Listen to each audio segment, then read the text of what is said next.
నీ పితరుల ఇంటి వారును నా సన్నిధిని యాజకత్వం జరిగించుదని యెహోవా ఆజ్ఞ ఇచ్చున్నను.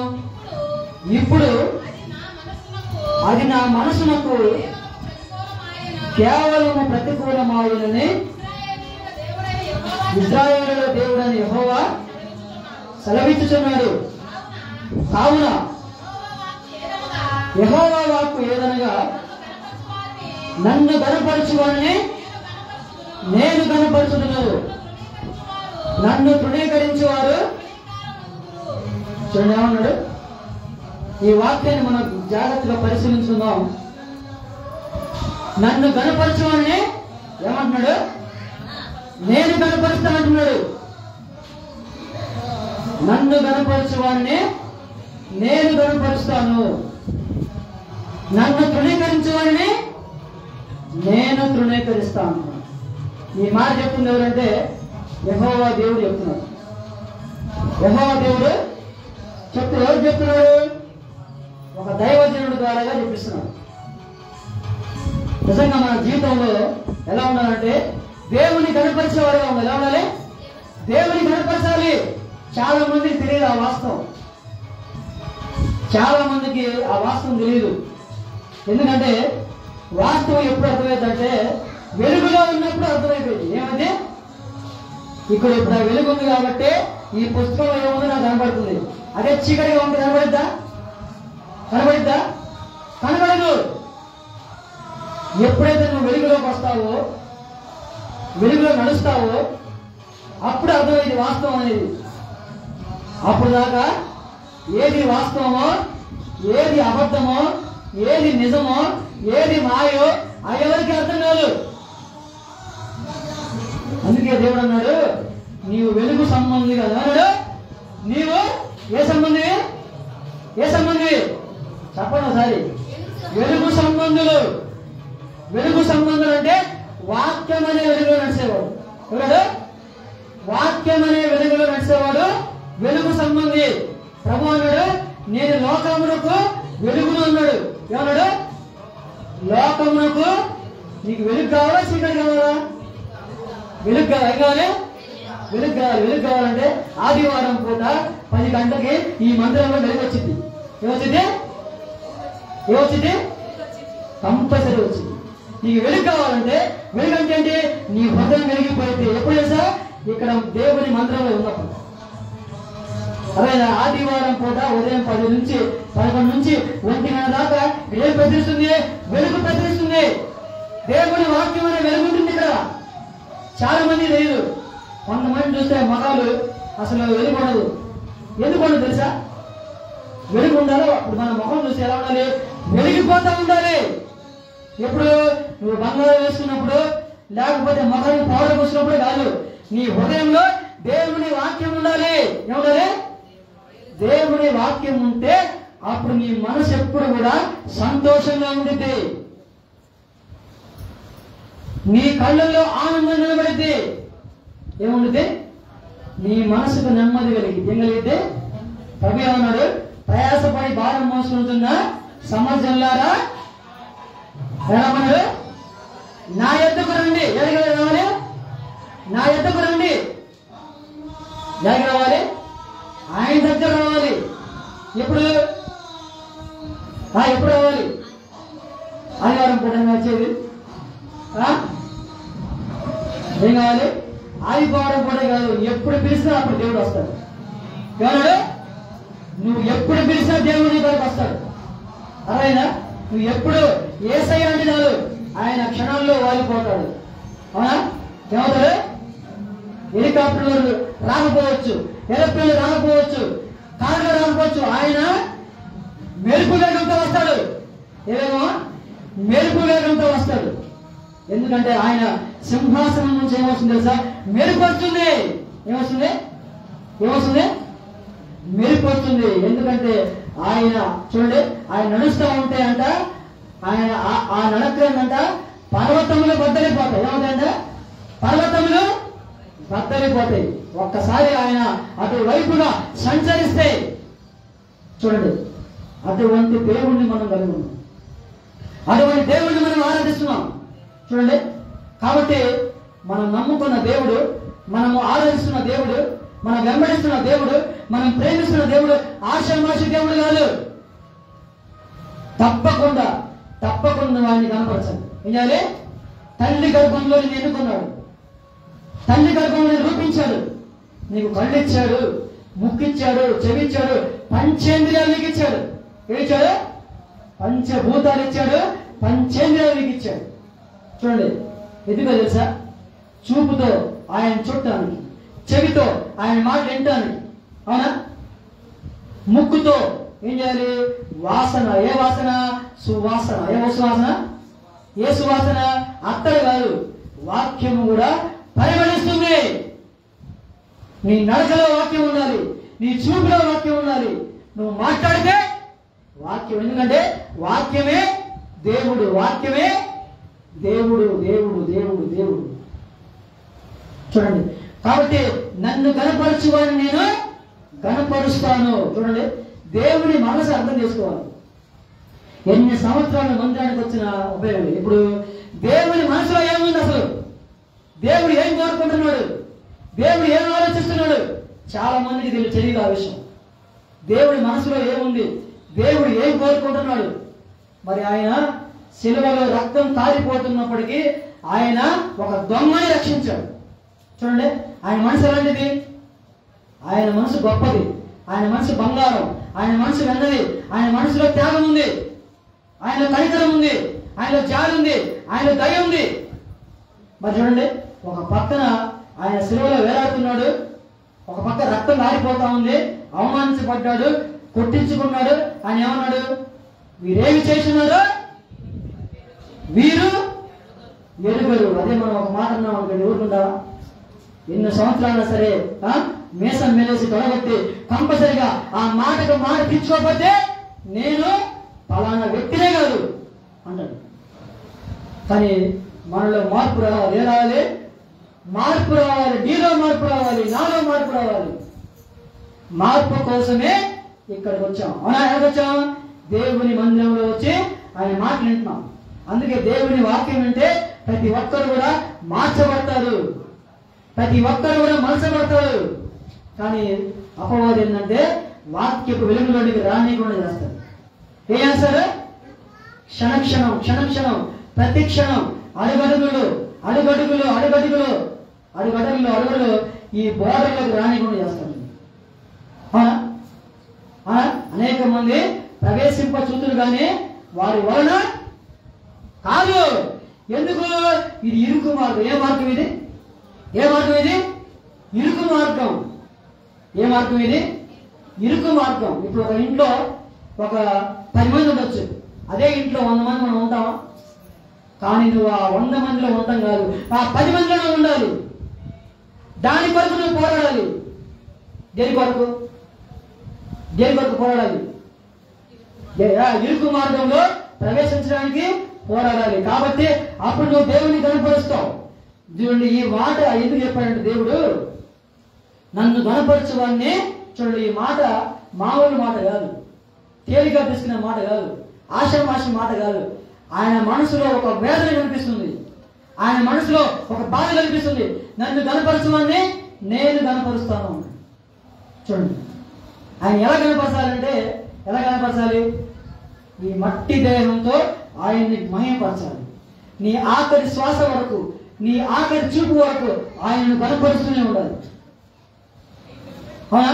అందుకే ఆయన నీ పేరు పెట్టి పిలుస్తున్నాడు, అందుకే నేను ఎన్నుకున్నాడు, అందుకే నీ కొరకు దెబ్బలు తిన్నాడు, అందుకొరకే ఆయన ఐశ్వర్యవంతుని దరిద్రుడుగా ఈ లోకానికి దిగొచ్చాడు. కానీ ఒకసారి మనం ఆలోచించుకోవాలి. మనం దేన్ని కనపరుస్తున్నాం? దేవుడిని కనపరుస్తున్నామా? మనుషుని కనపరుస్తున్నామా? బంగారాన్ని కనపరుస్తున్నామా? లేకపోతే మన ఆస్తుని కనపరుస్తున్నామా? దేన్ని కనపరచాలి? దేవుణ్ణి కనపరచాలి. చూడండి, ఈ లోకంలోనికి ఏమీ తేలేదు, ఈ లోకంలో నుండి ఏమీ తీసుకుని పోతామా? చెప్పండి, మీరు తీసుకుని పోతామా? ఎవరు తీసుకెళ్ళలేదు, ఎవరు తీసుకెళ్ళలేదు. ఎలా ఉండాలి తెలుసా? మన జీవితము సంతృప్తికరంగా ముగించాలి. ఏమన్నా? సంతృప్తికరంగా, తృప్తి ఉండాలి మనిషికి జీవితంలో. నాకు ఇది చాలు, దేవుడు నాకు ఇచ్చాడు. చాలా మందికి సంతృప్తి ఉండదు. ఏముండదు? సంతృప్తి ఉండదు. ఎప్పుడు చూసినా నిరాశ, అది లేదు, ఇది లేదు, అది కావాలి, ఇది కావాలి, నాకు దేవుడు అన్యాయం చేశాడు అని చెప్తా ఉంటాడు. దేవుడు ఎప్పుడు కూడా నీకు అన్యాయం చేయడు. చేస్తాడా? ఆయన్ని మనం అన్యాయం చేశాం, ఆయన మనం దూషించాం, ఆయన తక్కువ చేశాం, ఆయన మీద తిరగబడ్డాం. ఏం చేశాం? తిరగబడ్డాం అంటే అర్థమైంది, ఆయన మాటని లెక్క చేయకపోవడం. ఏంటి? ఆయన మాటని లెక్క చేయకపోవడం. చాలా మంది తిరుగుబాటు చేస్తూ ఉంటారు. తిరుగుబాటు ఏమైంది, ఏం జరిగింది, ఆయన ఏం చేయలేడు. చూడండి, తిరుగుబాటు చేయకూడదు. తిరుగుబాటు చేస్తే చివరికి చూడండి మన జీవితం ఎటు లేకుండా పోయింది. ఇక్కడ మన వాక్యాన్ని జ్ఞాపకం చేసుకుంటే ఎందుకు దేవుడు ఈ మాట చెప్తున్నా అంటే, దయచేయండి ఇదే అధ్యాయంలో 20వ వచనం జ్ఞాపకం చేసుకుందాం. ఇదే అధ్యాయం 20వ వచనంలోనే, అంతటా దైవజనుడు ఏలీ యొద్దకు వచ్చి ఇట్లనెను, యెహోవా నిన్ను గూర్చి సెలవిచ్చినదేమనగా, నీ పితరుని ఇంటి వారు ఐగుప్తు దేశమందు ఫరో ఇంట్లో ఉండగా. చూడండి ఏమంటున్నాడు, చూడండి ఎక్కడ మన పరిస్థితి, అసలు ఎక్కడ ఉన్నా మన జీవితం, అసలు ఎక్కడ ఉన్నా మన పరిస్థితి ఏంది, మన జీవితం ఏంటి, అసలు ఎక్కడ మొదలైంది, ఎటు పోతుంది, ఎటు సాగుతుంది? ఎక్కడ? ఐగుప్తులో ఉన్నారు. ఎక్కడున్నారు? ఐగుప్తులు అంటే దాస్యంలో ఉన్నాడు, పాపంలో ఉన్నాడు, కష్టంలో ఉన్నాడు. ఎక్కడ? ఐగుప్తు దేశం. ఏ దేశం అది? ఐగుప్తు దేశంలో ఉన్న అక్కడ ప్రజలనంతా దేవుడు దర్శించుకున్నాడు. చూడండి వాళ్ళు ఏం చేశారు? ఎంతో కష్టంలో ఉన్నారు, బాధల్లో ఉన్నారు, శ్రమల్లో ఉన్నారు, ఇరుకులో ఉన్నారు. ప్రతిరోజు దాస్యత్వమే, ప్రతిరోజు ఆకలి కేకలు, ప్రతిరోజు ఏడుపు. అందుకే అంట వాళ్ళ ఏడుపు అంట యెహోవా యొద్దకు చేరిందంట. ఏం జరిగింది? కాబట్టి దేవుడు అక్కడ ప్రత్యక్షం. ఎక్కడ? అక్కడ ప్రత్యక్షం. మనం ఎక్కడ ప్రత్యక్షం అవుతాం? ఎక్కడ అన్నం పెడితే అక్కడ ప్రత్యక్షం అవుతాం, ఎక్కడ ఫంక్షన్ ఉంటే ఆడ ప్రత్యక్షం అవుతాం. అవునా? ఎక్కడ 10 మంది పుడితే మనం వెళ్ళాడు. దేవుడు అలా ప్రత్యక్షం అవ్వడు. దేవుడు అలా మాట్లాడు. నలిగిన హృదయం, విరిగిన మనస్సు ఆయనకి ఇష్టం. ఏంటే? నలిగిన హృదయం, విరిగిన మనస్సు ఆయనకి ఇష్టం. మనుషులు పైరు పని నష్టపెడతారు, కానీ దేవుడు నీ అంతరంగాన్ని పరిశీలిస్తాడు. ఏం పరిశీలిస్తాడు? ఈ రోజుల్లో చూడండి మన ఆలోచన ఎలా ఉన్నాయంటే చాలా భయంకరంగా ఉన్నాయి. అసలు మనకు వచ్చే ఆలోచన ఎలా ఉండే? చాలా భయంకరంగా ఉన్నాయి. ఎక్కడంట? ఐగుప్తు దేశంలో. ఎక్కడంట? ఫరో ఇంటిలో ఉండగలిగిన వారికి ప్రత్యక్షం అయ్యారు. చూడండి ఎక్కడ నుంచి స్టార్ట్ అయింది? ఎక్కడో మట్టి జీవితం, ఎక్కడో దిక్కులేని జీవితం, ఎక్కడో చూడండి ఆకలి కేకలు. చూడండి బహు కష్టాల్లో ఉన్నారు. అవునా? కానీ వాళ్ళని దేవుడు అక్కడి నుంచి బయటికి తీసుకొచ్చాడు. అక్కడి నుంచి బయటికి తీసుకొస్తే చూడండి వాళ్ళు ఆయన మీద తిరుగుబాటు చేశారు, ఆయన మీద గొడుక్కున్నారు, ఆయన మీద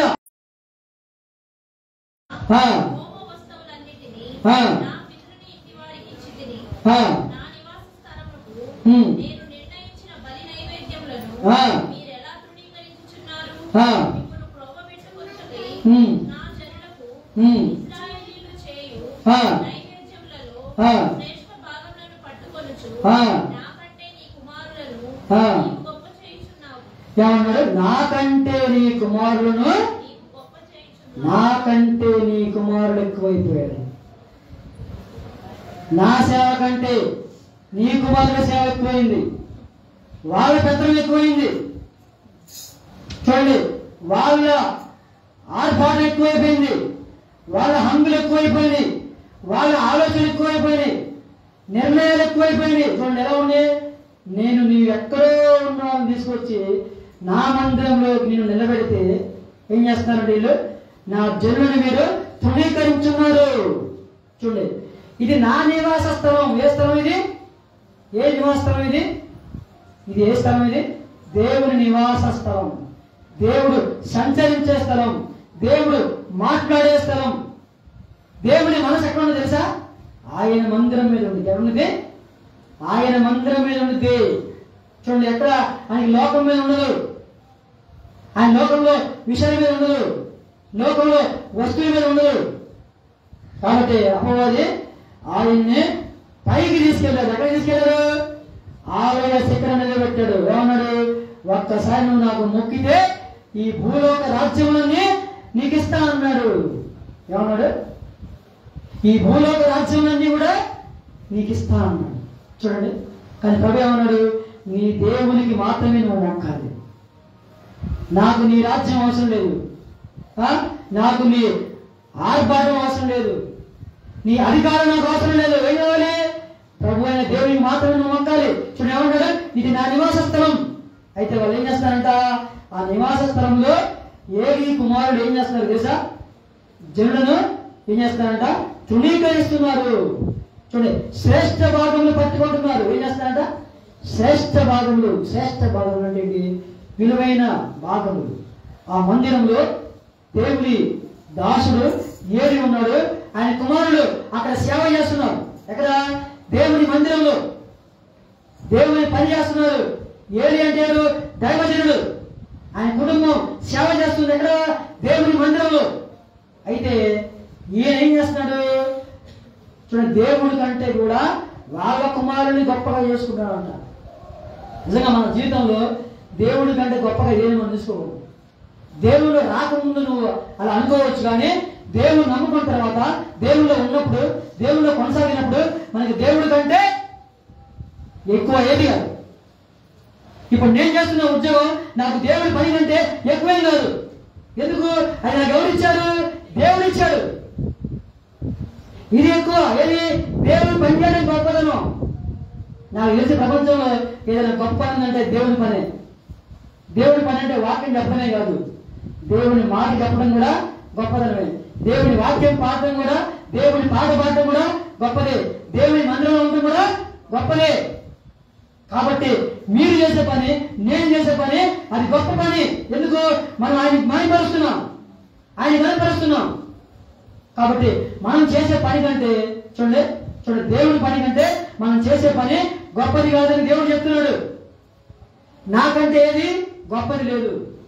అది ఉద్యోగం అయినా, పని అయినా, ఏదైనా సరే దేవుడి కంటే ఏది గొప్పది లేదు. ఒకవేళ మనం దాన్ని గొప్పగా భావించామంటే మనం దేవుణ్ణి తృణీకరించినట్టే, దేవుణ్ణి తక్కువ చేసినట్టే. ఈరోజు దేవుడి మందిరం ఉంది, ఆదివారం ఉంది, కంపల్సరీగా దేవుడి మందిరానికి రావాల్సిందే. మందిరానికి రాకుండా మనం ఆగిపోయాము అంటే అర్థమైంది, మనకి లోకములోనే దేవుని కంటే ఎక్కువ అనుకుంటున్నాం కాబట్టి రాలేకపోతున్నాం. ఆరుణమైన, కష్టమైన, బాధైన, నడవలేని పరిస్థితిలో ఉన్నా సరే మందిరానికి రావాల్సిందే. ఎందుకంటే ఆయన్ని మనం గణపరచాలి. ఏం చేయాలి? ఆయన్ని మనం గణపరచాలి, ఆయన మనం కొనియాడాలి. చూడండి, అందుకోసమే దేవుడిని ఎన్నుకున్నాడు. అందుకోసం నేను పుట్టి చాలా మందికి తెలియదు, ఎందుకు పుట్టామో తెలియదు, ఎందుకు చనిపోతామో తెలియదు, దేని కొరకు తెలియదు. చాలా మందికి వాళ్ళు ఏమనుకుంటారు? వీళ్ళని అమాయకులుగా భావిస్తారు. దేవుడేమో వాళ్ళని అమాయకులుగా భావిస్తున్నాడు. ఎందుకు? ఆయనను మహిమపరచాల్సిందే, ఆయన గణపరచాల్సిందే. నిన్ను కాపాడుతున్నాడు, రక్షిస్తున్నాడు. ఈరోజు నీకు ఆరోగ్యం ఇచ్చాడు. చనిపోకుండా దేవుడు నిన్ను కాపాడి ఇక్కడికి వచ్చి ఇక్కడ తీసుకొచ్చి కూర్చోబడుతున్నాడు. అవునా? ఈ వారంలో చనిపోలేదా ఎంతో మంది? చూడండి, మనం వస్తా ఉంటే చూస్తా ఉంటే ఎక్కడ చూసినా కానీ ఏం కనబడుతున్నాయి? అన్ని చావు వార్తలు. చాలా మంది ఇది గ్రహించట్లేదు, కానీ కొంతమంది చూసి చూడనట్టుగా ఉంటున్నారు. కానీ వాస్తవం ఇది. ప్రతిరోజు అనేక మంది ప్రాణాలు గాలిలో కలిసిపోతున్నాయి. కానీ దేవుడు నీ ప్రాణము గాలిలో కలిసిపోకుండా చూడండి నీలోనే ఉంచి ఇక్కడ నడిపించాడు. ఎందుకో తెలుసా? నీలో ఉన్న పాపాన్ని ఒప్పుకోవాలి, నీలో ఉన్న అవిధేయత ఒప్పుకోవాలి, నీలో ఉన్న అసూయ ఒప్పుకోవాలి, నీలో ఉన్న పాపాన్ని ఒప్పుకోవాలి. అప్పుడు దేవుడు తప్పకుండా చూడండి నిన్ను క్షమిస్తాడు. చూడండి, నిన్ను క్షమిస్తాడు. చాలా మంది చూడండి మనుషులను క్షమాపడతారు, వెంటనే సారీ చెప్తారు. నువ్వు 1000 సార్లు సారీ చెప్పు, వాడు ఒక్కసారి నేను క్షమించాడు. కానీ దేవుడు నువ్వు ఒక్కసారి చెప్తే సారీ చెప్తే ఆయన 1000 సార్లు క్షమిస్తాడు. ఒకసారి క్షమాపణ అడుగు, నీ తప్పు ఒప్పుకో, తప్పకుండా దేవుడు ఏం చేస్తాడు? నేను క్షమిస్తాడు. నీ పాపములు అంట ఆయన వీపు వెనక పారేశాడంట. అక్కడ మన ఇంట్లో మట్టని తీసుకొచ్చి ఎలా పారేస్తాం బయట, అదేవిధంగా నీ పాపములని లెక్క పెట్టి ఆయన వీపు వెనక పారేశాడు. నువ్వేమో ఆయన వీపు చూపిస్తున్నావు, ఆయనేమో ఆయన వీపు వెనక పారేశాడు నీ పాపములని. అది వాక్యంలో ఉంది. కొంతమంది దేవుడి అంట మొహం చూపించకుండా వీపు చూపిస్తున్నారంట. వాళ్ళు ఏం చూపిస్తారు? వీపు చూపించడం అంటే ఏంటి? ఆడు తిరగటం. ఎప్పుడైనా చూసారా? సన్ఫ్లవర్ చూసారా? అంటే సూర్యుడు, దాని పేరు ఏంటంటే పొద్దుతిరుగుడు పువ్వు అంటాం. పొద్దుతిరుగుడు పువ్వు అంటే ఎటు పొద్దుంటే అదే తిరిగిద్ది. కొంతమంది ఎటు పడితే అది తిరుగుతూ ఉంటారు. నువ్వు తిరగాల్సింది తెలుసా? ప్రభు వైపు తిరగాలి. ప్రభు ఎటువైపు ఉంటే నువ్వు కూడా ఒక పువ్వు లాంటి అటువైపు నువ్వు తిరగాలి. ఎటువైపు? పొద్దుతిరుగుడు పువ్వు. పొద్దు అంటే ఎవరు? దేవుడే నిన్ను ఆకాశాన్ని భూమిని సృష్టించాడు. అవునా? ఆయన ఒక రోజు ప్రార్థన చేస్తే చూడండి ఏమైపోయింది? సూర్యుడిని చంద్రుడిని ఆపేశాడు.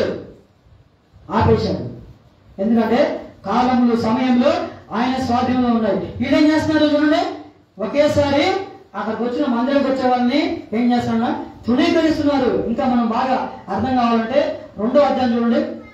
2వ అధ్యాయంలో వీళ్ళు ఏలీ కుమారులు చేసినటువంటి పని మనం జ్ఞాపకం చేసుకుందాం. 2వ అధ్యాయం 11 నుంచి చూద్దాం. ఒకసారి జనుల విషయమై యాజకులు చెప్పిన ఏమనగా ఎవడైనా బలి పశువు వధించిన మీదట మాంసము ఉడుకుచుండగా యాజకుని వారు 3 ముండ్లగల పొంకిని తీసుకొచ్చి బొరుసులో గాని తపేలలో గాని గూనెలో గాని కుండలో గాని అది గుచ్చినప్పుడు ఆ కొంకి చేత యాజకుడు చూడు ఏం చేయాలి? యాజకుడు తీసుకోవాలి. అంటే మందిరానికి వచ్చేటువంటి వాళ్ళు తెచ్చేటువంటి మాంసం, ఆ మాంసం కూడా ఎలా తీసుకోవాలంట? దానికి ఒక లెక్క ఉంది. ఏముంది? దానికి ఒక లెక్క ఉంది, దానికి ఒక ప్రణాళిక ఉంది, దానికి ఒక రూల్ ఉంది. ఇదేం చేస్తారు? ఆహా పాస్టర్ గారు మా నానేగా ఎవరేమంటారు? దేవుడు చూస్తాడంటావా? చూడలేదంటావా? దేవుడు ప్రతి అడుగు గమనిస్తాడు, ప్రతి మాట గమనిస్తాడు, ప్రతి ఆలోచన గమనిస్తాడు. చాలా మంది చూడండి దేవుణ్ణే మాయేద్దామంటారు. పాపం దేవుణ్ణే మాయేద్దాని పాపం. ఆయన నోరు లేదు, ఆయన కళ్ళు లేవు, చూడలేదు అనుకుంటాడు. ఆయన మొత్తం చూస్తూనే ఉంటాడు. సమస్తము ఆయన దృష్టికి తేటగా కనబడుతుందంట. ఆయనంట సమస్తము ఆయన దృష్టికి తేటగా కనబడుతుంది. మన ఏం కనబడుద్ది? మన కొంచెమే కనబడుద్ది, కనుచూపు మీద కనబడుద్ది. ఆయనకి మొత్తం ప్రపంచం మొత్తం కనబడుద్ది. ఎందుకంటే ప్రపంచం మొత్తాన్ని ఆయనే సృష్టించాడు. ఇదేం చేస్తారు చూడండి అక్కడ ఇది కాక వారు త్రొవ్వును దహింపక మునుపు యాజకుని పనివాడు వచ్చి బలి పశువును వధించువానితో యాజకుని వండించుటకై మాంసమిమ్ము, ఉడకబెట్టిన మాంసము తీసుకొనడు. ఏమన్నాడు? పచ్చి మాంసమే కావాలంట.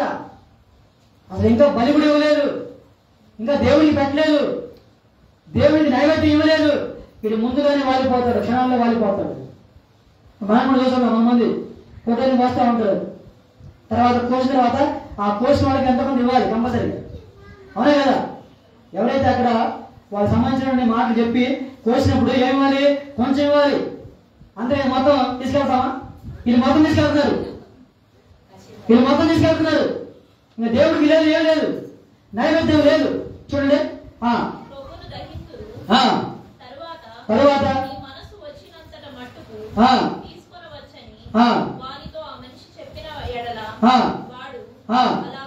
అలాగ వద్దు అంటే అలాగ తీసుకోం మేము. నువ్వు ఎప్పుడైతే ముందే ఇవ్వాలి మాంసం, ముందే లాక్కుంటాం. ఇది మా మందిరం, ఇది మా నాన్నగారు పాస్టర్ గారు, నేను ముందే లాక్కుంటాం. నువ్వు ఎప్పుడు నెలకోసారి ఇస్తే దశమ భాగం ముందు తీసుకొని ముందు ఆ పెట్టలే డబ్బులు. నువ్వు ఎప్పుడు ఎత్తండి కుదరదు, ముందు నువ్వు ఇవ్వాల్సిందే. చూడండి, కొన్ని సంఘాల్లో బలవంతపు వసూళ్లు జరుగుతూ ఉంటాయి.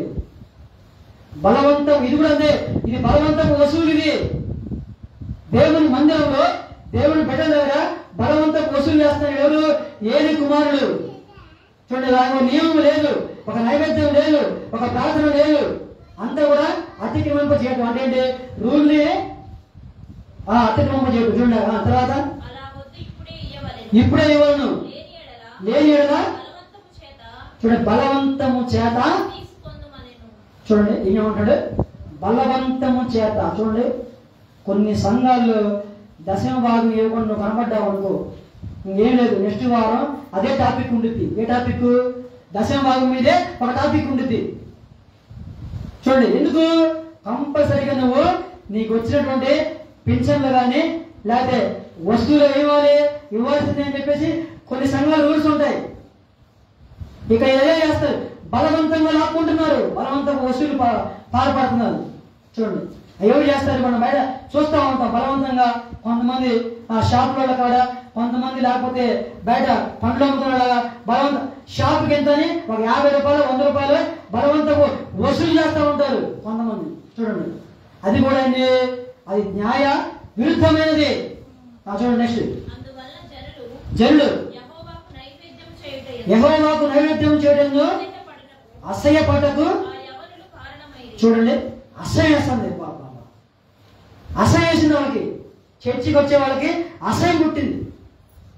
అసలు మేము ముందు ఏమైనా బలి ఇవ్వాలన్నా నైవేద్యం ఇవ్వాలన్నా వీళ్ళు ముందుగానే మా దగ్గర లాక్కుంటున్నారు. అది కూడా ఏంటి? పచ్చి మాంసమే కావాలి, శ్రేష్టమైనది కావాలి, ఎవరు ముట్టుకోంది కావాలి. ఆ దేవుడు ముట్టుకోకముందే వీళ్ళు ముట్టుకుంటున్నారు ఫస్ట్.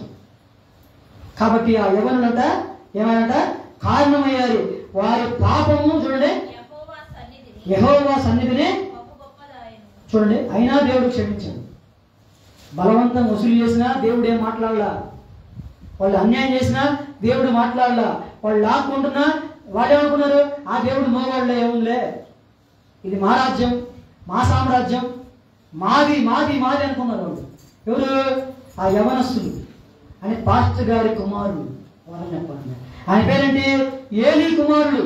చూడండి, తర్వాత ఏమన్నా చూడండి నెక్స్ట్ ఇదే అధ్యాయంలో 22వ వచనం నుండి 22వ వచనం. ఇజ్రాయేలు తన కుమారుడు చేసిన కార్యములన్నీ వారు ప్రత్యక్ష గుడారం యొక్క ద్వారము దగ్గరకు సేవ చేయుటకు వచ్చిన స్త్రీలతో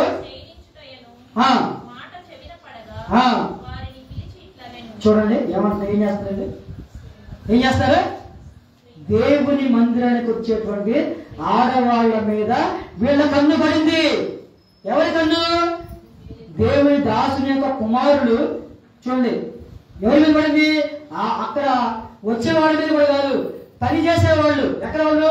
ప్రత్యక్ష గుడారం అంటే దేవుడు అక్కడ ప్రత్యక్షమైనటువంటి ద్వారము దగ్గర. లోపలికి ఎవరు రానిరు, లోపలికి ఎవరు రానిరు. వాళ్ళు ఎక్కడుంటారు? గుడారము దగ్గర ఉంటారు, ఆడ సేవ చేస్తుంటారు. అక్కడ వచ్చేటువంటి ఆడవాళ్లతో ఈ దేవుని దాసుని కుమారుడు పాపము చేస్తున్నాడు. చూడండి, ఎంత ఘోరమైన పని, ఎంత ఘోరమైన కార్యం ఇది. నీచ కార్యం, చెడ్డ కార్యం, దేవుడికి కోపం తెప్పించేటువంటి పని ఇది. వాళ్ళు ఏమనుకున్నారు? మా నాన్న ముసలోడు అయిపోయాడులే, ఆయన కళ్ళు కనపడవు, ఆయన గట్టిగా తిట్టలేడు, కొట్టలేడు, మమ్మల్ని నిలబెట్టి అడగలేడు, మా ఇష్టం అని చెప్పేసి వాళ్ళు ఆలోచించారు. చూడండి, మనం కొంచెం ముందుకెళ్తే చూడండి. అయితే మొత్తానికి ఆ కుమారుడు చేసినటువంటి పని వాళ్ళ నాన్నగారి చెవిలో పడింది. ఎందుకంటే ఇలాంటి ఆగుతయా, ఇలాంటి దాగుతయా? దాగు. ఏదో ఒక రోజు కంపల్సరీగా అసలు ముందు ఇలాంటి అసలు దాగు ఆటోమేటిక్ గా తెలిసిపోయింది. ఆటోమేటిక్ మొత్తానికి పాస్టర్ గారి చెవిలో పడింది. ఏమని? అయ్యయ్యా, మీ కుమారులు దేవుని మందిరానికి వచ్చేటువంటి ఆడవాళ్లతో కూడా వీళ్ళు పాపము చేస్తున్నారు, వాళ్ళు కూడా పాడు చేస్తున్నారు. అంటే ఏంటి? దేవుని మందిరాన్ని కూడా పూర్తిగా పాడు చేసిపోయారు. మాంసం లాక్కున్నారు, నైవేద్యం లాక్కున్నారు. అది అంతవరకు బాగానే ఉంది. దేవుడు ఏం మాట్లాడలా, దేవుడు మౌనంగా ఉన్నాడు. ఎందుకు తెలుసా? ఇంకా మారుతారులే అని ఆయన మౌనంగా ఉన్నాడు. మొత్తానికి ఏమైంది? టైం రానే వచ్చింది. ఏ టైము? వాళ్ళకి టైం దగ్గర పడింది. ఏ టైము? పైకి వెళ్ళే టైం. చూడండి, ముందుకెళ్దాం.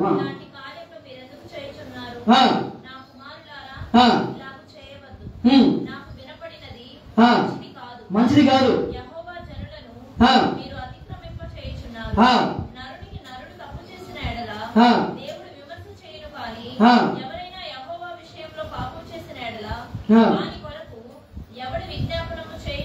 చూడండి, అంటే ఏంటి? ఒక మనిషి తప్పు చేస్తే ఇంకొక మనిషి ఏం చేస్తాడు? చూడండి, తప్పు చేస్తే అంట దేవుడు విమర్శ చేస్తాడంట. అంటే ఏంటి? అక్కడ నీకు అవకాశం ఉంది. నువ్వు తప్పు చేసినా, నువ్వు కొట్టినా, దూషించినా దేవుడు నీకు అవకాశం ఇస్తున్నాడు. అయితే నువ్వు దేవుడి మీదే నువ్వు పాపం చేసేట. చూడండి, దేవుడితోనే నువ్వు పాపం చేయాలంట. ఇప్పుడు లోతు ఎక్కడున్నాడు? ఇంట్లో ఉన్నాడు. ఆ ఇంటికి ఎవరు వచ్చారు? దేవుని దూతలు వచ్చారు. ఎవరు వచ్చారు? మొత్తానికి ఆ ఊర్లో సమాచారం అర్థమైంది. దేవుని దూతలు చక్కగా అందంగా ఉన్నారు, చక్కగా బలంగా ఉన్నారు, చక్కగా మంచిగా ఉన్నారని చెప్పేసి అర్థమైపోయింది.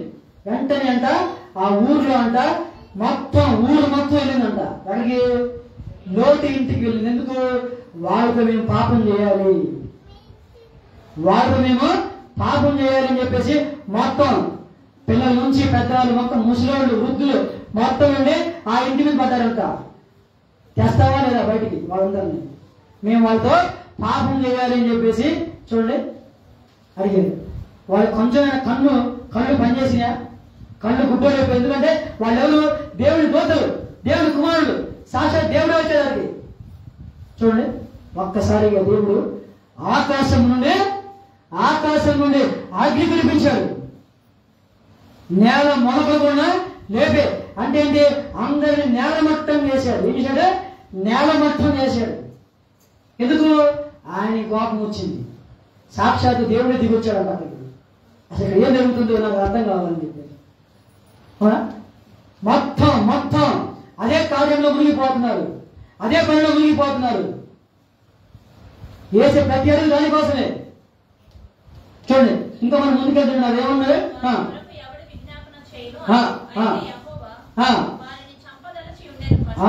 చూడ అయితే యెహోవా వారిని, అంటే ఏంటి? దేవుడు లేపేద్దాం అనుకున్నాడు. చూడండి, దేవుడు నిజంగా లేపేద్దాం అనుకుంటే ఎవడు ఆపలేడు.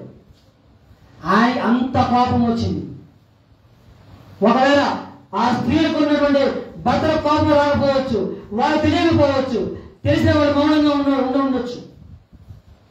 ఆ స్త్రీల భర్తలు తెలిసిన వాళ్ళు మౌనంగా ఉన్నారు, కానీ దేవుడు మౌనంగా ఉన్నాడు. నువ్వు మౌనంగా ఉండొచ్చు. నీ కళ్ళ ముందు తప్పు జరిగితే, నీ కళ్ళ ముందు బాధ అయితే నువ్వు మౌనంగా ఉండొచ్చు. ఆ పోనీలే నా భర్తేగా, ఆ పోనీలే నా భార్యగా, పోనీలే నా తమ్ముడేగా, ఆయన నువ్వు మౌనంగా ఉంటున్నావు. కానీ దేవుడు మౌనంగా ఉండడు. ఆయన లేపేస్తాడు. ఎందుకు? అక్కడికి వెళ్ళిపోయింది సమాచారం. అక్కడికి వెళ్ళిపోకముందే ఇక్కడ నువ్వేం చేయాలి?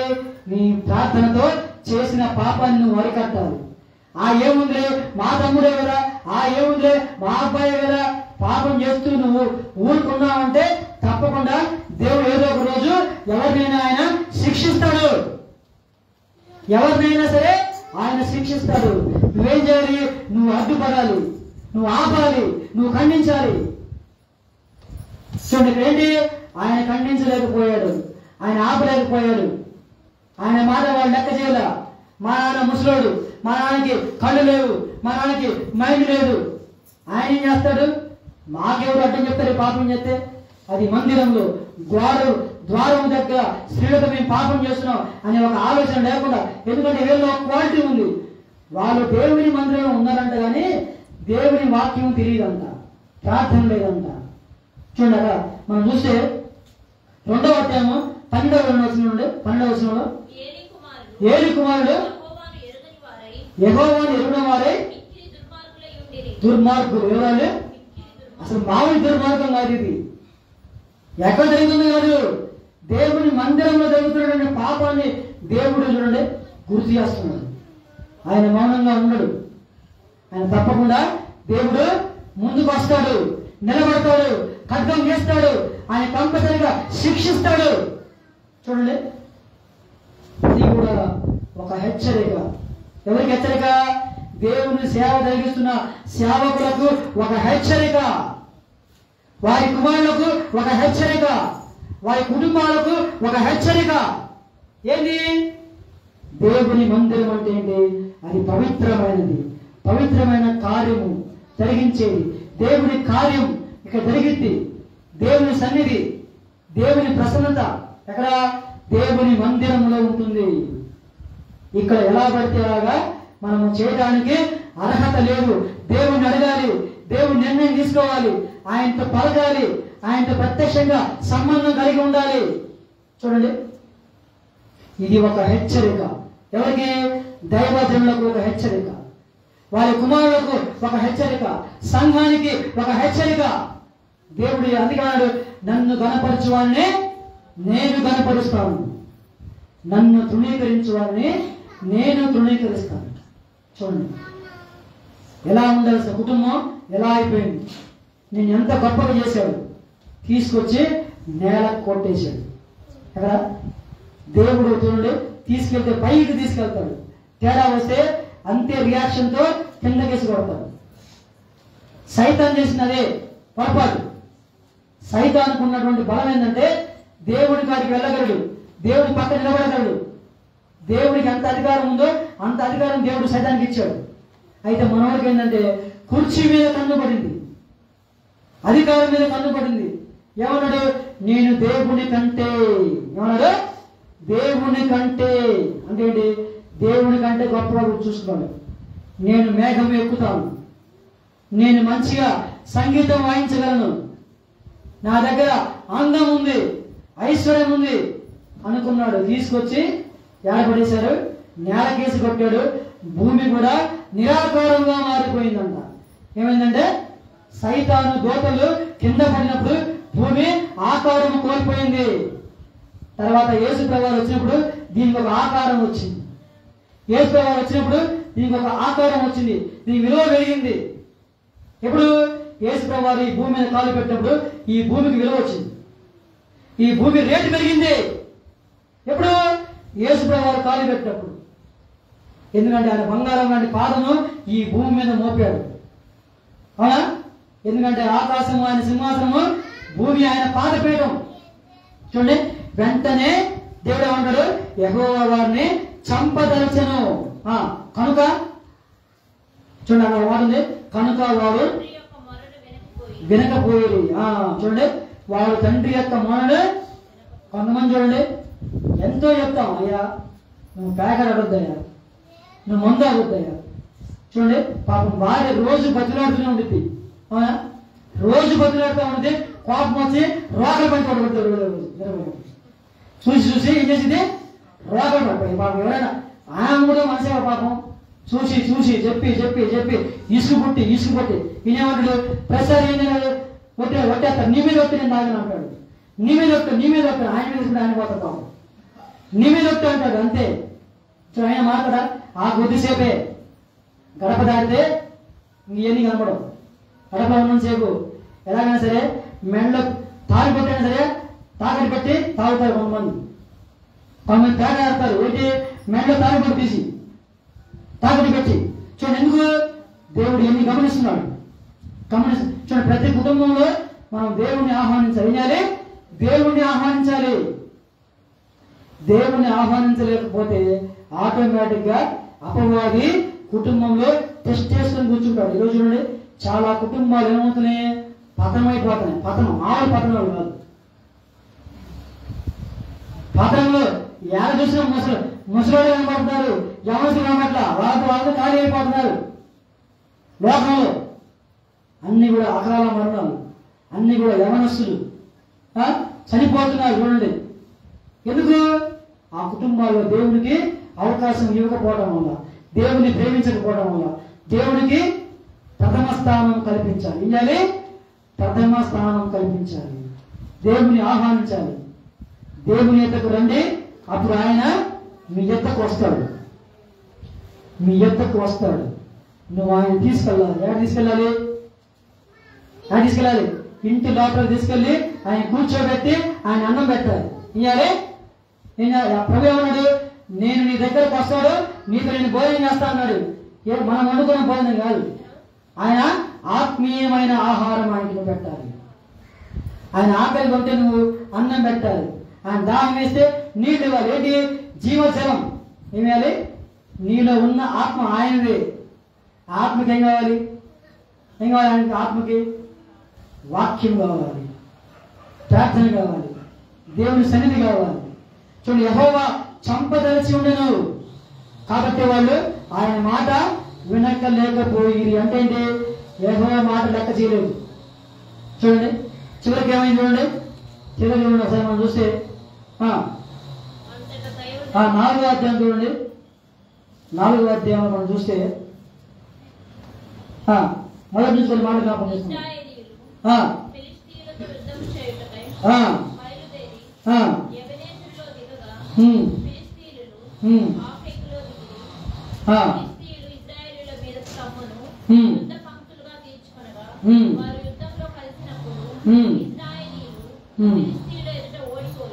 చూడండి, ఎవరు యుద్ధంలో ఓడిపోయారు? వాళ్ళు ఎక్కడ?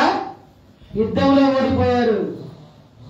యుద్ధంలో అంటే దేవుని సహాయం లేదు, దేవుని సపోర్ట్ లేదు, దేవుని శక్తి లేదు, అక్కడ దేవుని బలం లేదు. ఇప్పుడు చూడండి, మన ఇంట్లో ఒక ఫోటో ఉంది, దేవుని ఫోటో ఉంది అనుకోండి, అక్కడ దేవుని కార్యం జరిగిద్దా?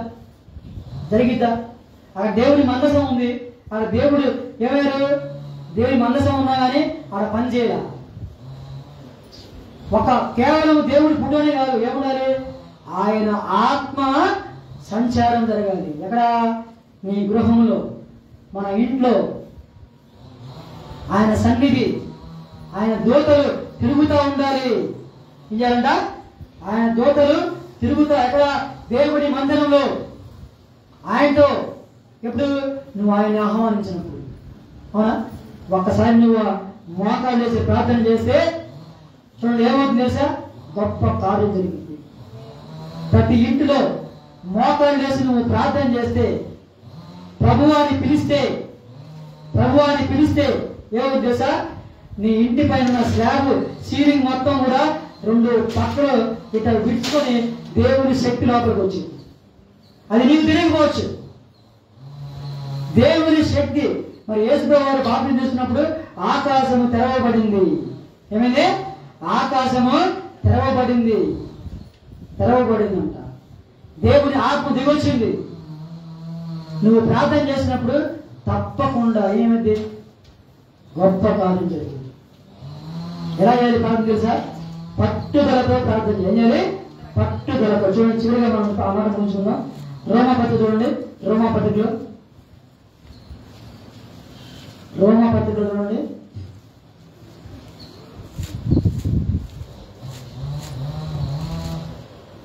రోమాపత్రిక 12వ అధ్యాయము 12 12 నిరీక్షణ గలవారై సంతోషించుతూ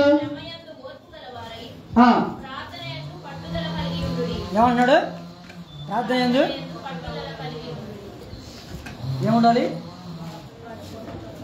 ఏముండాలి? పట్టుదల ఉండాలి. ఏముండాలి? పట్టుకోవాలి. ఏం చేయాలి? గట్టిగా పట్టు ఉండాలి. ఏం పట్టు ఉండాలి?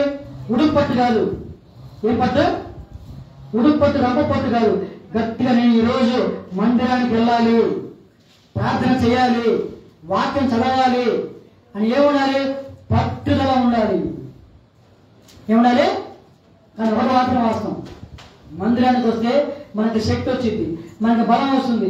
ఈ బలంతో లోకంలో పనిచేస్తాం, ఈ బలంతో లోకంలో మనం గట్టిగా పనిచేస్తాం. అక్కడ కలిగి పట్టుదల ఎక్కడ ఉండదు. అంటే ఏంటి? పట్టుదల కలవాడి ప్రార్థన చేయాలి. ఎవరి కోసం ప్రార్థన చేయాలి? మనం అందరి కొరకు మనం ప్రార్థన చేయాలి. ఏంటంటే అందరి కొరకు, బలహీనల కొరకు, రోగుల కొరకు ఏం చేయాలి? ప్రార్థన. ఎలా చేయాలి? గట్టిగా చేయాలి ప్రార్థన. కూడా తుదుతో 2 మాటలు అంటే అయిపోదు. కొంతమంది చూడండి ప్రార్థన చేస్తే వాళ్ళకే అర్థం కాదు. 2 మాటలైనా సరే ఆ 2 మాటలు యేసు ప్రభువాన్ని కదిలించాలి. ఎలా ఉందంట? పట్టుదల గలవారు ప్రార్థన చేయాలి. ముఖ్యంగా రక్షణ కొరకు ప్రార్థన చేయాలి. వినాలి, రక్షణ కొరకు ప్రార్థన చేయాలి. చూడండి ఒకసారి మనం చూస్తే లూకాసు వార్త, లూకాసు వార్త మనం చూస్తే 18వ అధ్యాయంలోనే 18వ అధ్యాయం మొదటి నుంచి కొన్ని మాటలు జ్ఞాపకం చేసుకుంటాం. వారు విసుకక, చూడండి, విసుకక నిత్యము పని చేయాలా, ప్రార్థన చేయాలా? పని చేసుకుంటూ కూడా ప్రార్థన చేసుకోవచ్చు. ఎక్కడ? మనసులో, ఆత్మతో. ఇప్పుడు మనం పని చేస్తూనే ఉంటాం, మనకు రావాల్సినటువంటి కూడికలు తీసేది లెక్కేసుకుంటూ ఉంటాం. ఒకసారి చూడండి, ఆ లెక్కలు మాత్రం చక్కగా గుర్తుపెట్టుకుంటాం.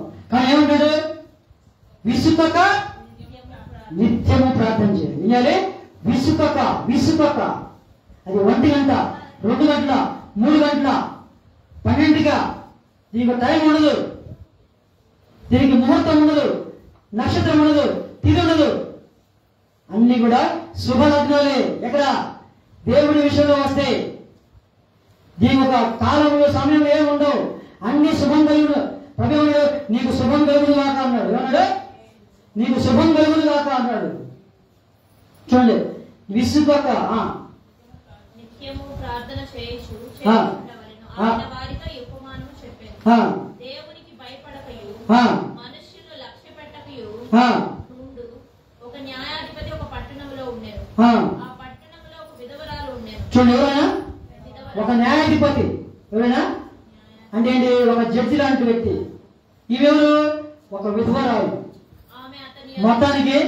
మొత్తానికి ఆ పంపులు కాడు, లేకపోతే ఆ ఇంటి స్థలం కాడు గొడవ వచ్చింది. ఆ పక్కన లేకపోతే ఆ కసు వచ్చి ఇటు పడిందో, ఈ కసు ఆడపడిందో. మొత్తానికి ఆ ఇంటి మీద కాకి, ఈ ఇంటి మీద వాడుతున్నాను తీసి ఏమొస్తుంది? మొత్తానికి గొడవ వచ్చింది. ఏమిటి? పక్కింటి ఆమెతో గొడవ వచ్చింది. ఎలాగైనా సరే ఏం చేయాలి? ఎలాగైనా సరే ఏమని ఒక చుట్టూ వస్తుంది అనుకుంటాం. అంతా చూడండి, నిర్ణయించుకుంది. చూడండి, అసలు ఈయనెవరు? ఈయన మామూలు కాదు. ఈయనెవరు? ఈ లాయర్ మామూలు కాదు. దేవుడు అంటే భయం లేదు, మనిషి అంటే లెక్కలేదు. కానీ ఈమె మాత్రం ప్రతిరోజు పోతుందంట వాళ్ళ ఇంటికి. ప్రతిరోజు పోతుంది. నాకు న్యాయం చేస్తావా లేదా? చూడండి, ఆమె నన్ను చూసి తిట్టింది, నన్ను చూసి ఉమ్మేసింది. మొత్తానికి నువ్వు ఆ లెక్క అంత చూస్తావు లేదని చెప్పేసి నిర్ణయించుకుంది. చూడండి ఏమన్నాడు? ప్రతిరోజు పోతుందంట. మొత్తం చెప్తుంది స్టోరీ అంతా.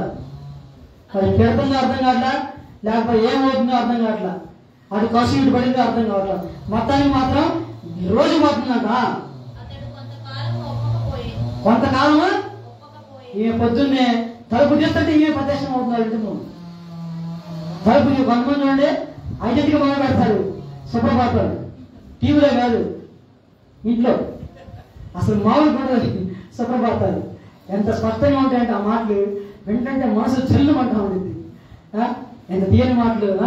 అసలు మంచి భాష వాడతారు. ఆ పదాలు, అన్ని పదాలు వస్తుంటాయి. నేను దేవునికి భయపడకయు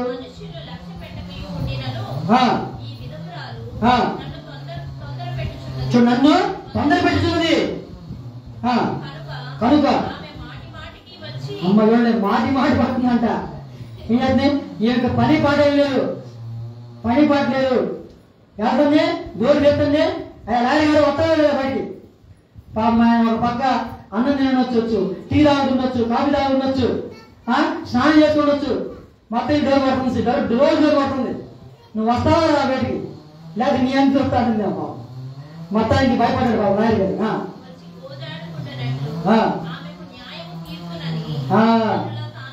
మొత్తానికి మనసులో అనుకున్నాడు, ఇదేం కాదు బాబు, ఇదేం సోదరా బాబు. పొద్దు లభిస్తే ఏం వస్తుంది? మొహం కడుక్కొనిట్లేదు, స్నానం చేయట్లేదు, నీళ్లు పోసుకునేట్లేదు. మొత్తం పద్దాలు ఫోన్ చేస్తుందంట ఆమెకి. అసలు లాయర్ గారికి ఏంది నా సంగతి లేదా అని చెప్పేసి. మరియు ప్రభు ఇట్లా నేను ఆ అన్యాయస్తుడైన ఆ న్యాయాధిపతి చెప్పిన మాట వినుడి. అది ఏమంటాడు? మనసులో అనుకున్నాడంట, ఏమని, ఎలాగైనా సరే ఈ ముసలమ్మ కోరిక తీర్చాల్సిందే, ఆమె తగాదాకి న్యాయం చెప్పాల్సిందే, ఆమె వేసిన కేసు వాదించాల్సిందే. మొత్తానికి బండలాంటి హృదయం కరిగిపోయింది ఈ ముసలమ్మ దగ్గరికి. అదండి దేవుడు తాను ఏర్పరచుకొనిన వారు దీవారాత్రులు తన్ను గూర్చి మొరపెట్టుకొనుచుండగా వారికి న్యాయము తీర్చడా. చూడండి, దేవుడు తాను ఏర్పరచుకున్న వారు ఏం చేయాలంట? దివారాత్రులు ఏం చేయాలి? ఏం మొరపెట్టాలి? ఏం మొరపెట్టాలి చెప్పండి? అప్పుల బాధ కావాలని మొరపెట్టాలా? లేకపోతే పెళ్లి కావాలని మొరపెట్టాలా? లేదా ఉద్యోగం కావాలని మొరపెట్టాలా? ఏం చేయాలి? రక్షణ కొరకు మొరపెట్టాలి. అయ్యా నా భర్తని రక్షించు, అయ్యా నా భార్యను రక్షించు, అయ్యా మా ఊరిని రక్షించు. ఇప్పుడు మన ఇంట్లో వాళ్ళు రక్షణ పొందుకోకపోతే అది ఎవరికి నష్టం? మనకే నష్టం. అంటే మనం ఏం చేయాలి? పట్టుదలతో విసుకక ప్రభు చెప్పాలి, రక్షిస్తావా లేదా, రక్షిస్తావా లేదా, రక్షిస్తావా లేదా, రక్షిస్తావా లేదా, పేరు రాసుకొని టైం రాసుకొని ఏం చేయాలి? ప్రార్థన చేయాల్సిందే. ఎవరి కొరకు? ఇంటి వారి కొరకు. ఎవరి కొరకు? ఇంట్లో వాళ్ళ కొరకు రక్షణ పొందుకోవాలి. ప్రతిరోజు చేయండి మీరు, అయ్యా నా భర్త రక్షించబడాలి, నా భార్య రక్షించబడాలి, నా కుమారుడు నువ్వు చేయండి, ప్రార్థన చేయండి అని ఏమంటాడు? నువ్వు చేపలు అడిగితే పావుని ఇస్తాడా? ఏమిస్తాడు? చేపలు అడిగితే పావుని ఇస్తాడా? ఇవ్వడు. చేపలు ఇస్తాడు, పావుని ఇస్తాడా? అంటే అడుగుడి మీకు ఇయ్యబడును, తట్టుడి నీవు తీయబడును. నువ్వు తట్టాల్సింది ఎవరు? ఇంటి పక్కన తలుపు కాదు, ఆయన హృదయం తట్టు, ఆయన మెప్పించు, ఆయనతో మాట్లాడు. ఒక ఆమె చేస్తుంది, ప్రభు వెంటబడుతుందంట.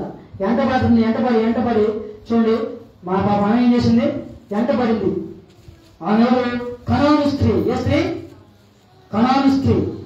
చూడండి ఒకసారి మనం ఆ వాక్యం చెప్పేసి ముగించుకుందాం. మార్కు సువార్తలో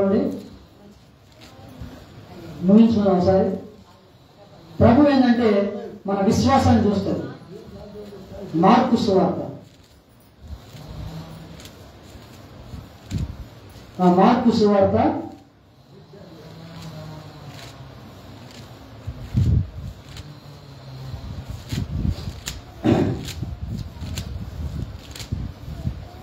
11వ పాట పాడండి, వాక్యం చూద్దాం.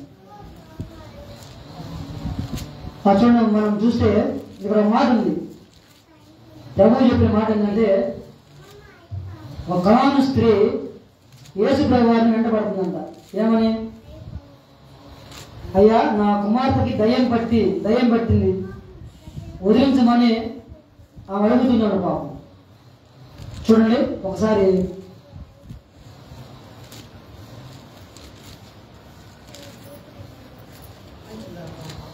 మనం కావాలంటే ఇదొక వాక్యం.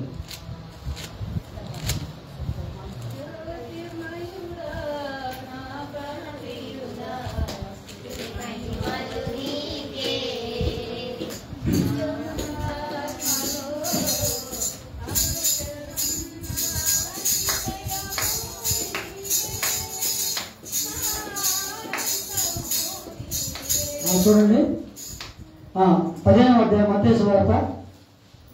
మత్తయి సువార్త 15వ అధ్యాయము 27వ వచనం జ్ఞాపకం చేసుకుందాం. మనం ముగించుకుందాం. కానీ బయలుదేరి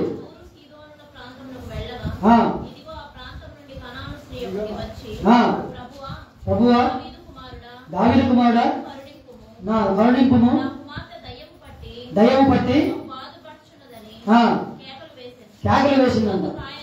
ఆయన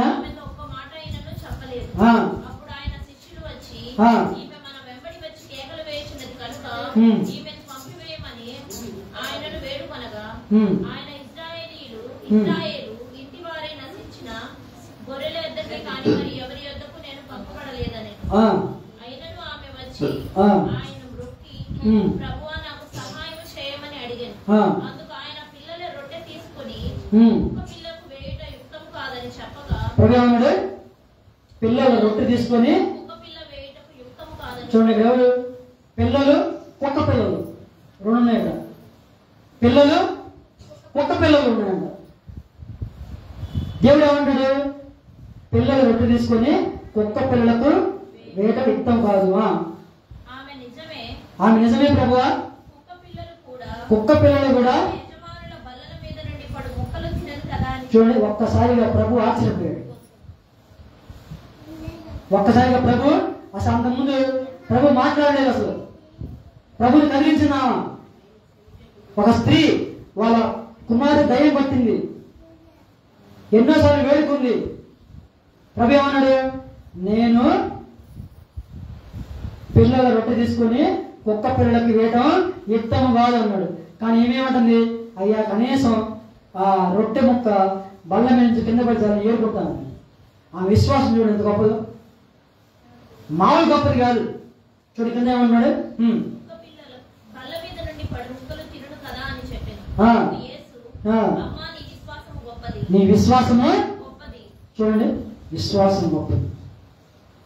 కుక్క పిల్లల చూడండి రొట్టె, కుక్క పిల్లలు ఏం చేస్తాయి? యజమానుల బల్ల మీద ఉండి కింద పడి రొట్టె ముక్కలు ఏరుకుంటాయంట. కనీసం ఆ రొట్టె ముక్కనే ఏమంటుంది? యజమానులు పెట్టే రొట్టె ముక్క కాదు, ఆ ఏరుకునే రొట్టె ముక్కనే ఏమంటుంది. పాపం చూడండి ఎంత దీనస్థితిలో ఉన్నాం.